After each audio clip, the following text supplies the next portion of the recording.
فيديو أما سميان قديفته أنا واي سلامي في واي سيدورت وأنا شن دبته أنا واني في سلام دي ما جرتيو هم بيكو وأنا شن قلت جرتيو هم بيكو كان شن جتوني كان شن أما جرا وفي نجا فكاتة كيسابو بعد كوني أما يقولك إني باي جمّتشيس مال جمّدني ودالتم بيكتو سمياني أكوان سلامي لولتت جرتي وقاسمو أكوان سلامي في سايدو ولي حريرو كبانيتي هاسوفتي شو فيديو ما هاسوفتي كاتي سنغالي ماليته إسينو تربين ديمتني حريرو إسين جدو جرو مالي أتي كديمتي هوجي براك إني كديم هوجي براك وايمتي سلاميو نانغالي وأكو مالي في مو باسبورتي كواتي وانا كسكتي تجا إشي في هنغالي وانا ما فيني باسبورتي كواتي اللي هنغالي في مالي بك سلام ديمتي اللي هنغالي في isheen amma akkasiniin jettee Saayidoo gurramurte afaan kaa'uuf. Dhugaa rabbii jechuma kan arginaa ijoolleen keenya gariin keessan baay'ee magammaddan egaa akkuma waan Salaamii fi Sumayyaanii wal quban qabnetti akkasitti dhufani. Dhugaa rabbii amma Sumayyaan harka keessaa baafachuuf deemuu jirti. Akka waan osoo Saayidoo waa takka ta'ellee ofii keessan jiru jechuudha. Amma isheen jara lama walitti qartee keessaa ba'uuf. Argitanii gara jabuu Sumayyaan gara jabuu maqabdu dhugaa rabbii. Sinigalemi garuu akkamitti inni paaspoortii haa qabatu iyyuu malee Saayidoof inni achitti isheef wal abdee haa qabaatan iyyuu malee garuu Saayidoonis immoo jechoota eengadda fayyadame hin taane maal jedhe Saayidoon eengadda maaliif akka isheen na jala deemtu iyyuu hin beeku maaliif akka isheen na affeerte dureen iyyuu ani hin beeku akka waan Salaam jaalatteetti ofitti naannessuu eegalee jechuudha Saayidoon illee.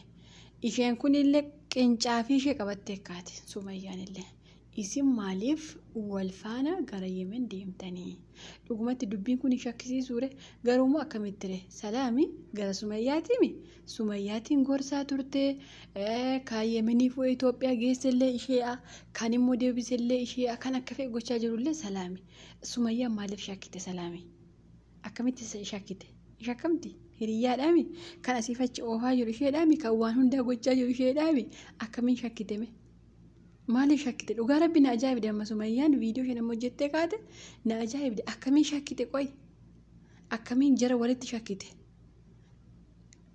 garuu Saayidoo maal waan isheen diddeef paaspoortii qabate akkatti kaatee beekta amma isheen jechuun yeroo tokko of shakkuunis gaariidha bara. Akkatti kaate isheen amma maaliif paaspoortii qabate innoo kan deeme mucaa dhiiga ilaashisuu deeme hinumaayyuu wal faana bararani torbeetiin jechuu jirti torbeetiin barartanii gara Yemenitti garuu impoosii baree dhugaa rabbii Sumayyaan har'a viidiyoo ishee agartaniittu gara daqiiqaa 3 achi butaa ilaalamee dhugaa rabbii gara daqiiqaa 3 wayirratti impoose nama rarte dhugaa rabbii jechuun. Commenting kesan asi jalaallee waan haamilee nama buusu ta'us immoo anaan nama rarte dhugaa rabbii garuu akka garaa hin laafne beekee jirani Saayidoof isheen garaa laafaa hin jirtu garuu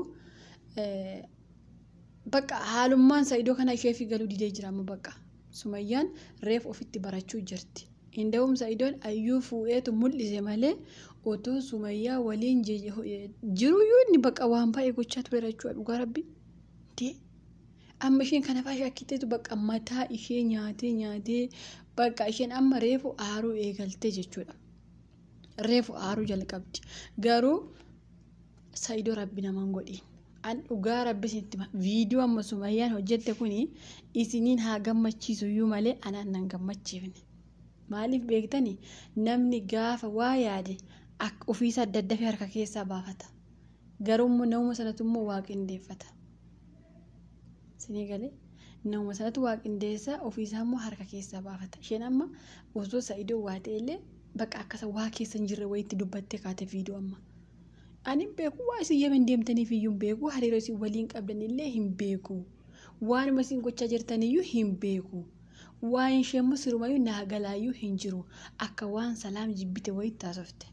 Ani garuu naaf fudhatamuu dide viidiyoon ishee ammaa kun abadan naa liqinfamuu dide waan Salaam fana wal mari'atanii Saayidoo irratti ka'aa jiran wayi natti fakkaatanatti. Mee isin akkamitti hiikkattan? Dhugaa rabbi yeroo tokko beekee ijoolleen kiyya isin bakka garuma namni tokko jedhatti deemtani. Noo akkasumatti dubbiin. Dhugaa rabbi akkasumatti. Akkamitti Salaamii fi Sumayyaa wal abdii qabaatanii har'a isheen Salaamirraa dubbatte. ani waa'ima isheeyyuu hin beeku waa'imti isheeyyuu naan galuu siif isheeyyuu bakka ani kanaa booda akkamitti jara lamaaniyyuu walii isaanii galuu fi wallaalte. Amma dhugaa rabbiin itti hima Sumayyaaf Salaam walii galanii ka'anii Saidoo irratti bakka yoo akkas taate malee abadaan Salaam Sumayyaa jala deebite Saidoon fudhattu kana jala muraa beeka.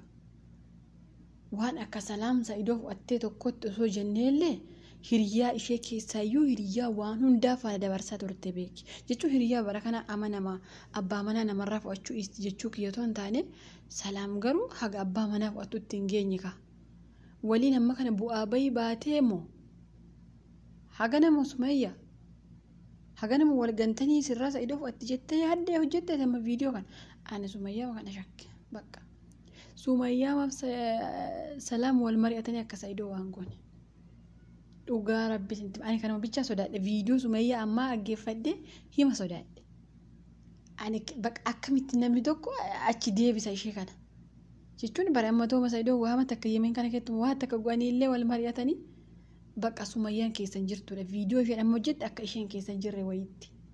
Akka Saidoon baalagummaa wayiif itti ka'eetti kaaste bari isheen amma isinii galee paaspoortii keeyyuu maaf qabatee. Paaspoortii keeyyuu maaf sirraa fudhatee siif isa gidduu rakkoo maaltu jira? Haa? Maaltu isaan gidduu jirame? Dhugaa rabbi ani shakku Saidoo fi Salaam walitti hin shakkuani. Ani hin beeku dhugaa rabbi hin shakkuani. Maaliif shakkuu isa beektani? Bu'aa bahii hedduu faana dabarsitee isheen Sumayyaa waliin gara Sumayyaati malee gara Saidooti jedhee yaadu. Hagamma kana miimoorii hattee waan hundaa gootee miimoorii afaan keessatti baattee gara Yemen geessitee achillee dubbii ol fuutee gadi fuutee hagana irra geesseeti jaarsa ishee fudhatti. Amma immoo Saidootti deebitee heerumti jettanii ani hin beeku.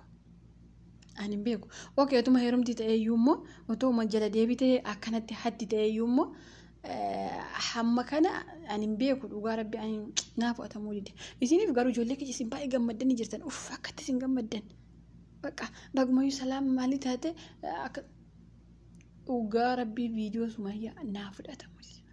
Rabbumaan Saidoo keenya fayyaa nuuf haa godhu dhugaa rabbii viidiyoo amma aggeeffadhe ani Saidoof sodaadhe. Sumayyaan ofii keessa galti jirti bakka kanaa booda rabbi Saidoo haa eegu. Saidoo garatti deemtu rabbiin si haa eegu baakee gala kee rafa kee kaakee dhugaa rabbii kanaachi waan takka waan si aamuun qabu ani. Sumayyaan keessaa bahee jirachuu isheeti akka waa keessaa baateetti haasofte bakka. Jara lamaa walitti hiitee deebite bakka jara lamaa walitti camaddee deebite isin lamaan gidduu maaltu jira maa torbee hin deemtanii maal fuutu Yemanii ka deemtanii kanaafi isin lamaan hojii unfaam deemtanii maaf achitti wal qabattanii maal irratti wal dhabdanii wal qabattanii itti hiitee deebite bakka Sumayyaan amma dubbii dhugaa rabbitti guduffite.